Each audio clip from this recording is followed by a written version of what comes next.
Muito bom encontrar com você de novo aqui no canal multimídia do Diário de Pernambuco. Nós estamos juntos para mais uma entrevista e dessa vez nós vamos conversar com o arcebispo nomeado aqui de Recife e Olinda, da Arquidiocese de Olinda e Recife, Dom Paulo Jackson. Ele que é paraibano, mas vem como bispo da Diocese de Garanhuns. E a gente vai poder conhecer um pouco mais Dom Paulo nesses próximos 15 a 20 minutos de conversa que a gente vai começar agora. Dom Paulo, muito obrigado por nos receber aqui no Recife. Eu sei que sua vida ainda está muito corrida entre Garanhuns e Recife, mas parar um pouquinho nesse tempo aqui para conversar com o Diário e também com a população de Recife e Olinda que vai lhe receber e quer conhecer um pouco mais. Muito obrigado. Obrigado a você pela entrevista. Uma alegria poder colocar-me à disposição de todos aqueles que acompanham o Diário de Pernambuco, especialmente esta coluna que você assina. Dom Paulo, como é que o senhor recebeu a notícia da vinda para a Arquidiocese de Olinda e Recife? Eu sei que o senhor sabia primeiro que todo mundo, mas teve que manter um sigilo, né? Sim. Eu fiquei sabendo no dia 22 de maio, memória de Santa Rita de Cássia, de quem eu sou devoto. E, de fato, até a publicação, que saiu no dia 14 de junho, eu sou obrigado ao sigilo pontifício, assim como é conhecido. E é um misto de muita alegria, por um lado, primeiro por poder dizer sim a um pedido do Papa Francisco, mas, ao mesmo tempo, a responsabilidade de ser arcebispo de uma arquidiocese como Olinda e Recife, com mais de 4 milhões de pessoas, mais de 150 paróquias, mais de 300 padres, de fato, com os grandes desafios urbanos que este conglomerado, se você pega, por exemplo, Recife, Jaboatão, Olinda, Paulista, isso é um universo imenso, somente para citar esses 3, 4 municípios. Então, é, por um lado, uma grande alegria, por outro lado, um grande senso de responsabilidade. Dom Paulo, Dom Fernando chegou aqui com a expectativa de ser um homem do diálogo, que iria unir os seguidores de Dom Helder e também os seguidores de Dom José Cardoso. E ele sai deixando esse legado de pacificação entre os grupos. Qual o legado que o senhor gostaria de deixar aqui na Arquidiocese? Eu tenho refletido e rezado sobre essas questões todas. Primeiro, a temática da reconciliação continua de pé. E não somente dentro dos grupos intraeclesiais. Eu diria, sobretudo depois da última campanha eleitoral, ficaram muitas fraturas entre nós. Entre familiares nossos, nas nossas famílias, nas nossas comunidades, em grupos de amigos, também dentro das comunidades eclesiais. Então, a temática da reconciliação dentro da igreja e para além dela continua absolutamente sendo prioridade. Agora, eu venho de uma área vinculada à formação.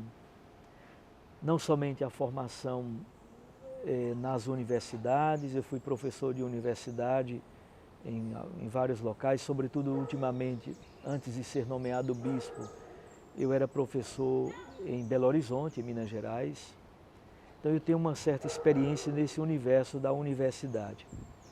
Também fui reitor de seminário durante 10 anos. Então tenho uma relativa experiência no campo da formação seminarística. E tenho muitos anos de assessoria, de acompanhamento de grupos populares, de estudo bíblico, de escolas da fé, grupos de leitura orante da Palavra de Deus, círculos bíblicos. Então, eu creio que a formação, seja a formação dos leigos e leigas nas comunidades, seja a formação qualificada dos nossos seminaristas, seja a formação permanente dos padres posterior à ordenação. Aqui está um grande filão que eu pretendo seguir. Cuidar um pouco mais da formação dos cristãos católicos da Arquidiocese de Olinda e Recife.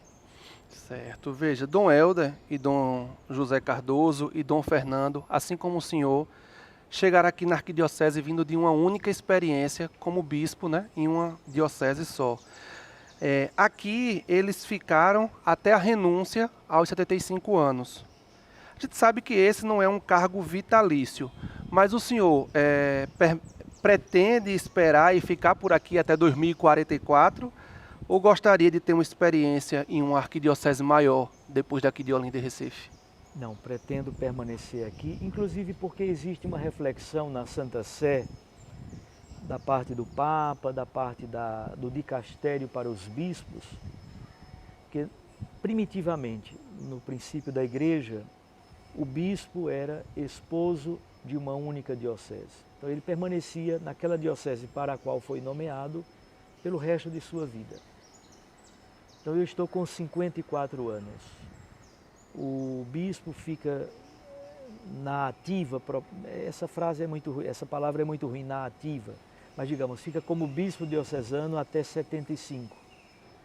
Então eu tenho aí 21 anos pela frente ainda, como você disse, até 2044.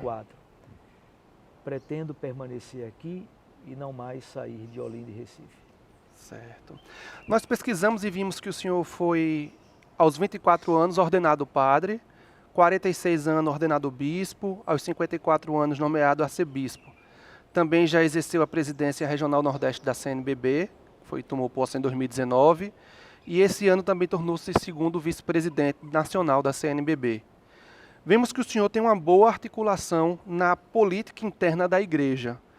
Será que também poderemos ver, em breve, o primeiro arcebispo de Olinda e Recife a se tornar cardeal? Está nos seus planos? Absolutamente. Primeiro porque isso não depende de mim. Então, depois o Papa Francisco tem uma política de escolha de cardeais que, graças a Deus, ele levou muito mais em conta a pluralidade de todos os países do mundo. Então, cada país mais ou menos tem uma cota de cardeais. O Brasil tem a sua cota já estabelecida. O Papa tem priorizado, por exemplo, países da África, da Ásia, da Oceania, da América Central, do Caribe. Então, eu creio que essa configuração que o Papa Francisco tem dado ao Colégio Cardinalício é muito interessante e absolutamente não está em meus planos e nem pretendo e não tenho nenhuma ambição pessoal em relação a isso. A gente pergunta porque a gente sabe que é daqui de Pernambuco o primeiro cardeal, né, do Brasil. O primeiro cardeal nomeado do Brasil foi o cardeal Joaquim Arcoverde, que é nascido em Simbres, né, município de Pesqueira, e era arcebispo do Rio de Janeiro quando foi sagrado cardeal, mas o arcebispo de Olinda e Recife nunca foi nomeado cardeal, né? Sim. E é uma questão que as pessoas por aqui comentam muito, de um dia querer ver um arcebispo cardeal, mas fora dos seus planos. Que possa acontecer isso um dia com algum arcebispo de Olinda e Recife é possível, dentro dessa perspectiva do Papa Francisco de diversificar o colégio cardinalício. Agora, entre nós cristãos católicos, estas nomeações devem ser compreendidas à luz da lógica de Jesus, que é a lógica do poder enquanto serviço. Então, quando Jesus está subindo para Jerusalém, em 3 ocasiões ele faz o anúncio da paixão. Nas 3, os discípulos não conseguem compreender muito bem e, de certo modo, respondem com outra lógica que não é aquela lógica da cruz, a lógica do serviço, a lógica da doação. Jesus corrige as 3 vezes. Então, temos que compreender as missões. Na Igreja Católica, nós chamamos, o bispo foi eleito. Então, a eleição de um bispo deve ser compreendida à luz da Sagrada Escritura. O que é eleição na Bíblia? Eleição é missão e responsabilidade. Essa é a lógica com a qual devemos compreender a lógica do serviço, da entrega, da doação da vida. Dom Paulo, ao contrário do que a gente imagina ser a diocese de Garanhuns, Recife e Olinda tem um histórico de polêmicas, né? Dom Helder enfrentou a morte do Padre Henrique, a luta contra a ditadura militar, foi chamado de comunistas muitas vezes. Dom José Cardoso já era tido como rígido demais e envolveu-se numa polêmica quando excomungou, já no finzinho do mandato dele, excomungou diversas pessoas envolvidas no aborto de uma menina estuprada aos 9 anos e que estava grávida de gêmeos. Dom Fernando também falou certa vez que Recife estaria se tornando a capital do aborto e também gerou polêmica ao ser o arcebispo que abriu o processo de canonização de quem seria vou abrir aspas no que o povo fala, o arcebispo vermelho para essas pessoas. O senhor está preparado para esse tipo de polêmica aqui em Recife e Olinda? Preparado a gente nunca está porque não se sabe muito bem o que vem de lá para cá. Agora, nós estamos preparados com os princípios fundamentais da doutrina da Igreja. Então, não se pode jogar na lata do lixo nenhuma parte da doutrina da Igreja.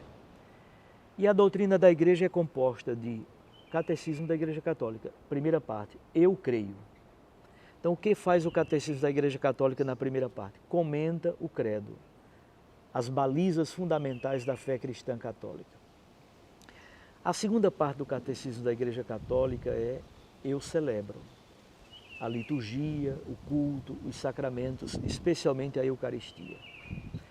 Mas há uma terceira parte do Catecismo da Igreja Católica que é a vivência da fé, isto é, a ética cristã, a justiça social.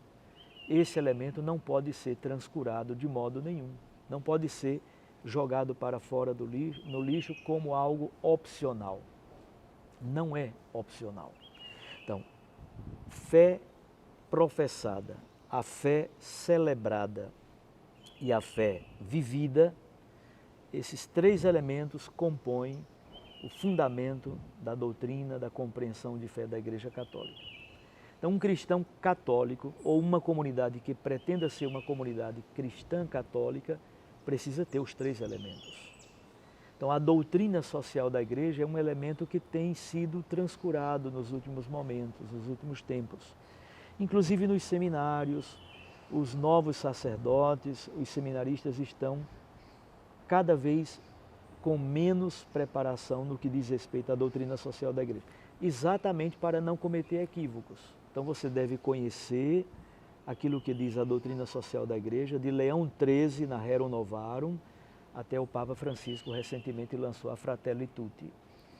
Esse patrimônio riquíssimo da Igreja Católica não pode ser transcurado.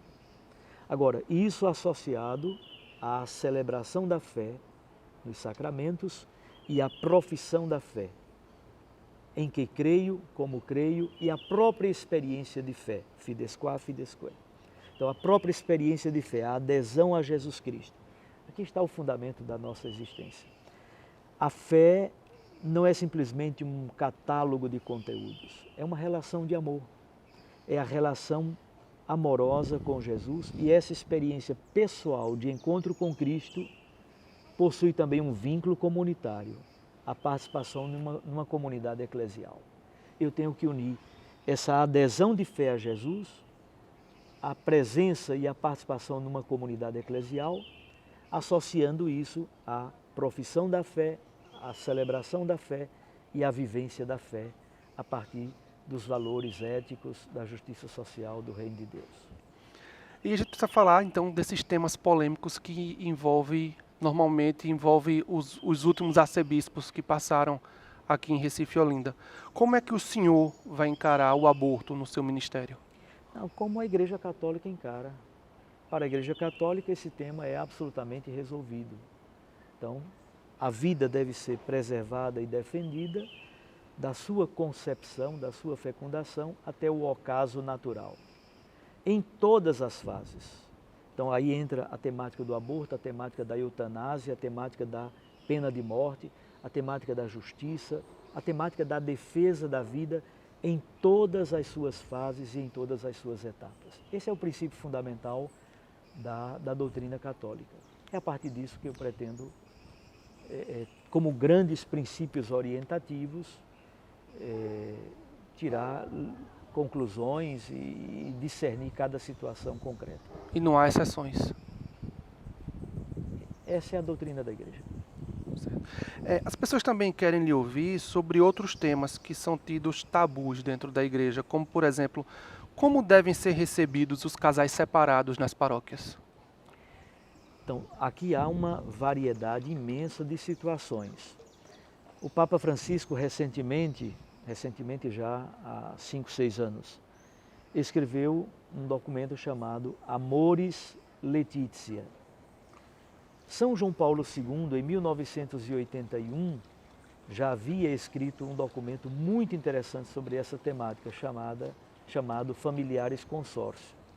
Então, se você toma Familiares Consórcio e agora Amoris Laetitia, o Papa Francisco retoma em grandes linhas a Familiares Consórcio, mas dá uma novidade, algo novo, que é o princípio da misericórdia, a Via Caritatis. Então, Boaventura, nós temos dois grandes princípios evangélicos. O primeiro princípio é a indissolubilidade do matrimônio, mas um princípio altamente importante e também evangélico é a misericórdia e a compaixão. Esses dois princípios dialogam. Então o Papa Francisco nos ajuda a compreender como devemos agir a partir daqueles 4 verbos que ele coloca no capítulo 8º da Amoris Laetitia. O primeiro verbo é acolher. Todos precisam ser acolhidos, todos sem exceção. O segundo verbo é acompanhar. O pároco, a pastoral familiar, o bispo, todos vamos acompanhar estes casais. O terceiro verbo é discernir. Cada situação, caso a caso, precisa ser discernida. O quarto verbo é inserir, é integrar. A integração ou a inserção na vida da comunidade de fé não necessariamente se traduz com comunhão eucarística.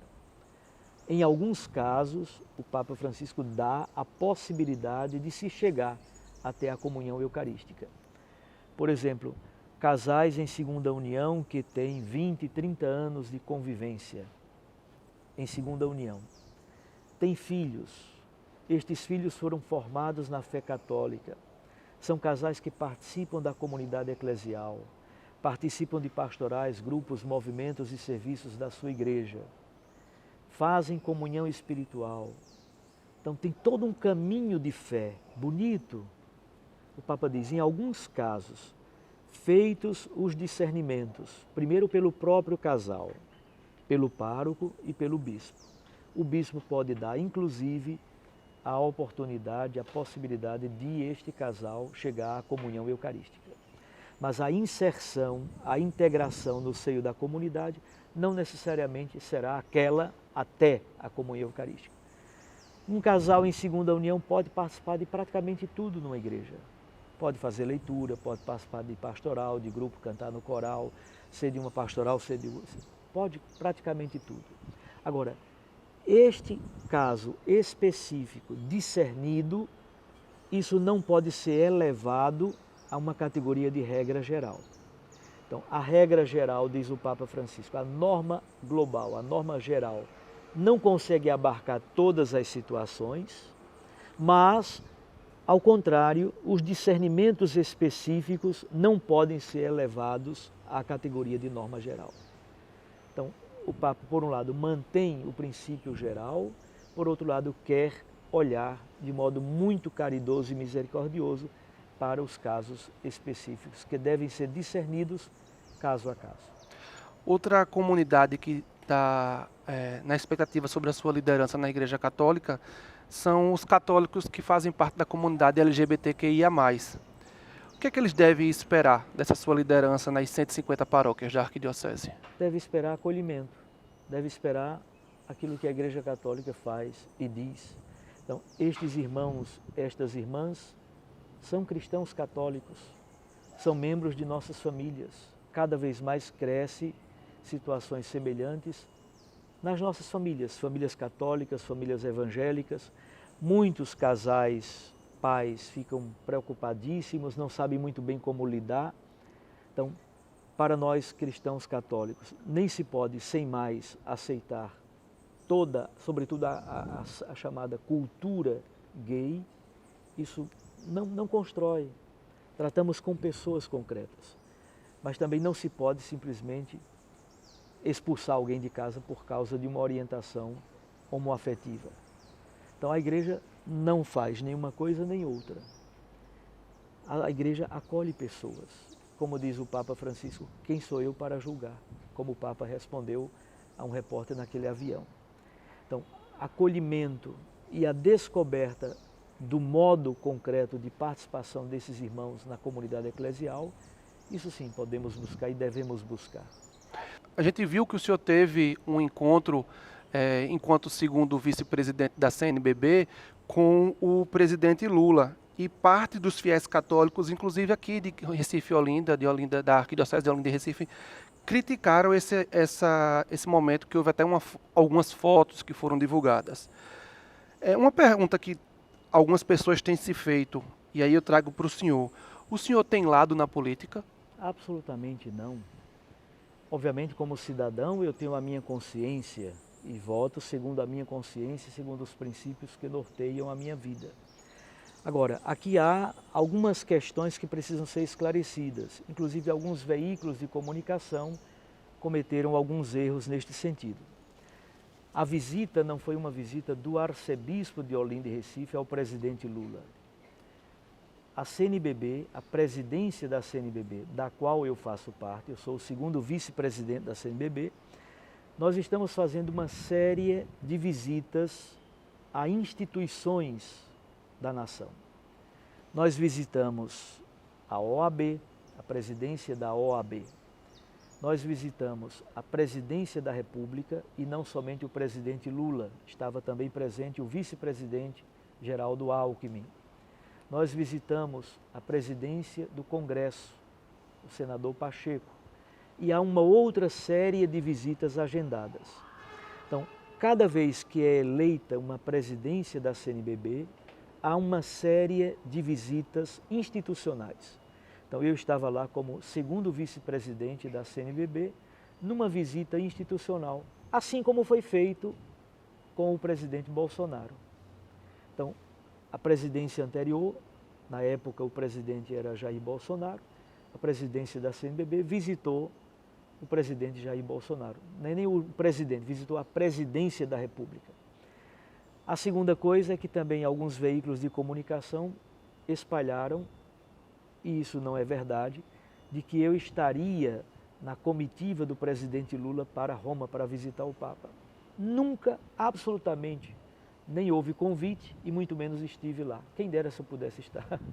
Mas eu estava, na verdade, em Brasília, na reunião do Conselho Permanente da CNBB durante toda essa semana. Então não houve absolutamente nem visita do arcebispo de Olinda e Recife ao presidente Lula, houve visita da presidência da CNBB à presidência da República. E muito menos houve minha presença na comitiva do presidente Lula para Roma para visitar o Papa. Então, a sua visita, enquanto segundo vice-presidente da CNBB à presidência da República, não passa uma mensagem da sua opinião política pessoal? Se o presidente fosse Jair Bolsonaro, teríamos feito a mesmíssima visita. Se o presidente fosse Geraldo Alckmin, faríamos a mesma visita.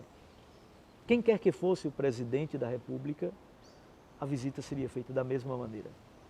É uma visita institucional. Enquanto um dos vice-presidentes da CNBB, como o senhor avalia a relação entre a Igreja Católica e o poder público? Houve melhora no diálogo com o atual governo federal em relação ao anterior?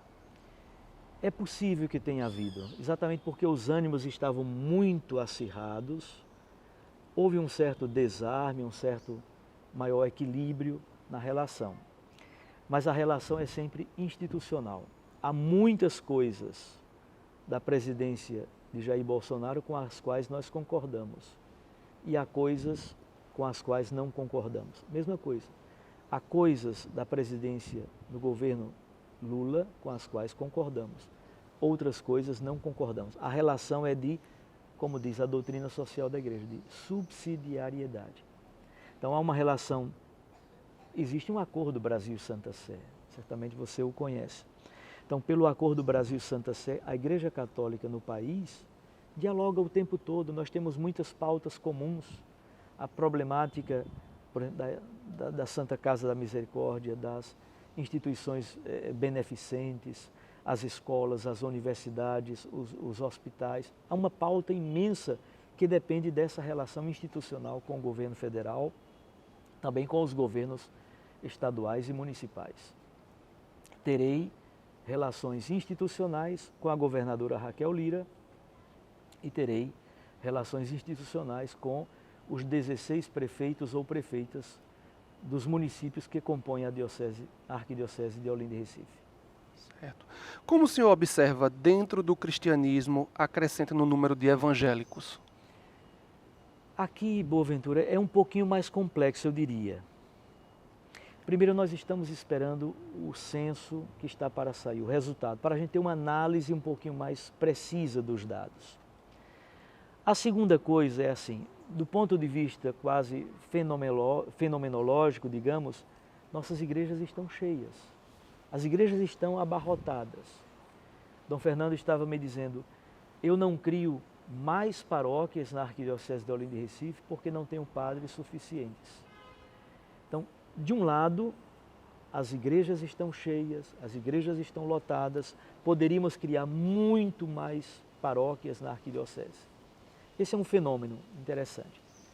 O segundo dado, se é verdade que houve certa perda de fiéis para lá, é também verdade que há um trânsito religioso enorme entre as igrejas evangélicas. A crise não é simplesmente da Igreja Católica, a crise é de todas as igrejas mais históricas e institucionalizadas. Então, se você pesquisar a Igreja Luterana na Europa, Sim. a Igreja Calvinista na Holanda, a Igreja Luterana na Alemanha e assim por diante. Então, as igrejas mais históricas e institucionalizadas, de certo modo, estão vivendo um momento de crise. Mas também dentro das igrejas neopentecostais há um trânsito religioso muito grande. E talvez o fenômeno novo seja exatamente aqueles que hoje não professam mais nenhuma fé. Aqui talvez esteja o grande problema, que é um problema para nós, católicos, mas é um problema também para os evangélicos neopentecostais. Nos Estados Unidos existe um movimento, eles chamam de eu creio, mas não pertenço. Eu creio, mas não pertenço. Isto é, alguns ainda creem e dizem assim, meu negócio é com o cara lá de cima. Então, minha relação é uma relação individual, eu e Deus. Mas eu não pertenço, eu não quero saber de grupo, de participação em comunidade, vida comunitária, etc. Outros já estão dizendo, eu nem creio. Então, existem muitos fenômenos e variados fenômenos aqui dentro, que precisam ser analisados. Quando eu chegar na Arquidiocese, eu vou ter um pouco mais de clareza qual é a situação concreta deste fenômeno nos vários municípios que compõem a Arquidiocese. Agora, eu diria para você, dentro dessa história toda, aqui temos que dar muita atenção à juventude. Porque se há um problema de perda de fiéis, de agnosticismo, de pessoas que não mais professam fé, ou pelo menos não professam uma fé comunitária, de participar efetivamente de uma comunidade eclesial, entre os jovens essa situação ainda é mais complexa. Então a gente tem que ter muita abertura de coração para compreender, estudar os fenômenos, mas também a atitude de pastor para ir à procura. Eu diria que duas coisas são fundamentais. Ajudar as pessoas a fazerem uma experiência pessoal de encontro com Cristo. E ajudá-las a fazer uma experiência comunitária. Para nós cristãos católicos, a fé é sempre uma fé comunitária. Nós não nos salvamos sozinhos, nós nos salvamos em comunidade. Essa é a nossa experiência e é uma riqueza imensa o patrimônio da Igreja Católica. E eu venho com muita alegria para essa realidade complexa, só que você tem mais de 2 milhões de habitantes. Uma multidão, né? Com toda a problemática de uma grande metrópole ou de uma zona metropolitana imensa como a nossa. Mas venho com o coração aberto, disposto a aprender, como discípulo também das realidades várias que vão sendo colocadas diante de nós, e com o Evangelho, com aquilo que a Igreja Católica pensa, para dialogar vagarosamente, fazer o Evangelho dialogar com estas realidades várias. Dia 13 de agosto está marcada a sua posse. Sim. Como é que vai ser esse momento? A Arquidiocese de Olinda e Recife, com a minha anuência, nós pensamos em 3 momentos. O primeiro momento, na Sé, em Olinda, às 10 horas da manhã, será a posse canônica, a posse formal, digamos, jurídica propriamente dita. E ali faríamos os atos oficiais, a assinatura de ata, os discursos, as falas várias, etc. Será uma cerimônia mais interna, inclusive pelo próprio espaço que não comporta tanta gente. Depois teríamos um almoço no seminário de Olinda para esse grupo menor, sobretudo com bispos que vêm de fora, etc. À tarde, no Geraldão, possivelmente 4 horas da tarde, estamos fechando também o horário, mas possivelmente 4 horas da tarde no Geraldão, aí sim teremos a missa pública aberta para todas as comunidades, um grande momento, e aí será uma coisa mais enxuta, porque toda a parte da posse canônica, discursos, etc., já foram feitos pela manhã na Sé, em Olinda. Dom Paulo, quero lhe dar as boas-vindas à comunidade aqui do Recife de Olinda, da Arquidiocese, que o senhor possa ter até 2044 aí um bom ministério, sem muitas polêmicas aqui na Arquidiocese. Seja bem-vindo. Muito obrigado, Luiz. Deus o abençoe, proteja e guarde, que você seja muito feliz também na sua vida pessoal, familiar, mas também no seu caminho profissional. Seja bem-vindo. Muito obrigado. Obrigado a você. E a gente termina assim essa entrevista com Dom Paulo Jackson, o arcebispo nomeado de Olinda e Recife, que toma posse no dia 13 de agosto. A gente se encontra numa próxima experiência, num próximo encontro aqui no YouTube do Diário de Pernambuco. Até lá!